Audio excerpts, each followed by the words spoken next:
Sejarah penurunan wahyu paling agung.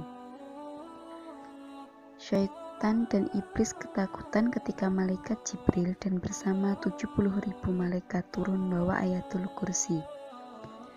Ayat ini diturunkan setelah hijrah. Diriwayatkan bahwa ketika Allah Azza wa Jalla hendak menurunkan ayat kursi, Allah Azza wa Jalla telah memerintahkan Jibril untuk membawanya turun ke bumi. Bersama-sama dengannya adalah 70.000 malaikat yang turut menyertai penurunan ayat kursi ini dan menyambutnya di langit dunia dengan penuh penghormatan. Ketika penurunan wahyu ini, bumi menjadi gempar dan berlakunya gempa bumi di seluruh dunia. Segala berhala sembahan orang kafir bergoncang. Gempa bumi ini menyebabkan manusia dan para raja di seluruh dunia menjadi gentar, serta mahkota yang dipakai para raja tertanggal dan jatuh ke bumi. Setan-setan menjadi gempar dan lari bertempiaran serta berkumpul menemui iblis laknatullah yang turut ketakutan. Si iblis kemudiannya memerintahkan beberapa setan menyelidiki puncak gempa tersebut. Lalu setan-setan tersebut pergi mencari puncak sehingga berhenti di tempat turunnya ayat kursi yang dihadiri oleh 70.000 malaikat dan Jibril. Maka bertambah gerunlah hati mereka melihat keagungan ayat kursi ini, lantas bersegera meninggalkan tempat tersebut dan pergi menghadap iblis laknatullah.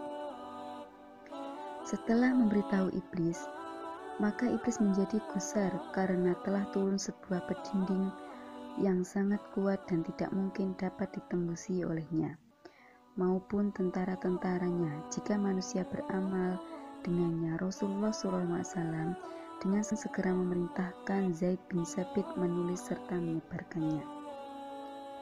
Sesiapa yang baca ayat kursi dengan khusyuk setiap kali selepas sembahyang fardu, setiap pagi dan petang, setiap kali keluar masuk rumah atau hendak musafir, insya Allah akan terpeliharalah dirinya dari godaan syaitan. Kejahatan manusia, binatang buas yang akan memudaratkan dirinya, bahkan keluarga, anak-anak, harta bendanya juga akan terpelihara dengan izin Allah Subhanahu wa Ta'ala. Mengikuti keterangan dari kitab Asrarul Mufidah, sesiapa mengamalkan membacanya setiap hari sebanyak 18 kali, maka akan dibukakan dadanya dengan berbagai hikmah, dimurahkan rezekinya, dinaikkan derajatnya, dan diberikan pengaruh sehingga semua orang akan menghormatinya serta terpelihara ia dari segala bencana dengan izin Allah. Syekh Abu Abbas ada menerangkan, siapa yang membacanya sebanyak 50 kali lalu ditiupkannya pada air hujan, kemudian diminumnya, insya Allah akan mencerdaskan akal pikirannya. Fadilat ayat Al-Kursi mengikuti hadis-hadis Rasulullah SAW. Bersabda bermaksud, sesiapa pulang ke rumahnya serta membaca ayat kursi, Allah hilangkan segala kefakiran di depan matanya. Sabda baginda lagi, umatku yang membaca ayat kursi 12 kali pada pagi Jumat, kemudian berwudu dan sembahyang sunnah 2 rakaat, Allah memeliharanya daripada kejahatan syaitan dan kejahatan pembesar. Orang yang selalu membaca ayat kursi dicintai dan dipelihara Allah sebagaimana dia memelihara Nabi Muhammad. Mereka yang beramal dengan bacaan ayat kursi akan mendapat pertolongan serta perlindungan Allah daripada gangguan serta hasutan syaitan. Pengamal ayat kursi juga dengan izin Allah akan terhindar daripada pencerobohan pencuri. Ayat kursi menjadi benteng yang kuat menyekat pencuri daripada memasuki rumah. Mengamalkan bacaan ayat kursi juga akan memberikan keselamatan ketika dalam perjalanannya.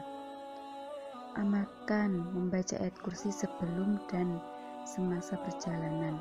Ayat kursi yang dibaca dengan penuh khusyuk, insya Allah boleh menyebabkan syaitan dan jin terbakar. Jika Anda berpindah ke rumah baru, maka pada malam pertama Anda menduduki rumah itu, eloklah Anda membaca ayat kursi 100 kali.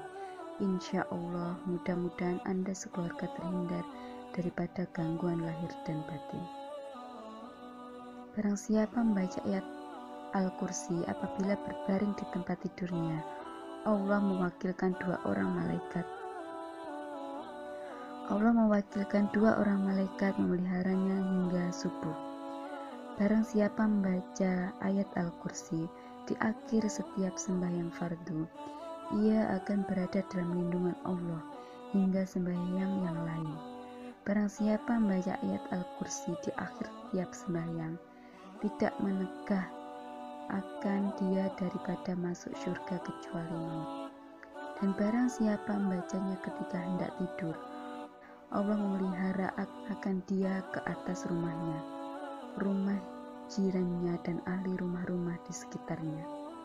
Barang siapa membaca ayat Al-Kursi di akhir tiap-tiap sembahyang fardu, Allah menganugerahkan dia hati orang yang bersyukur, perbuatan-perbuatan orang yang benar, pahala nabi-nabi, juga Allah melimpahkan padanya rahmat.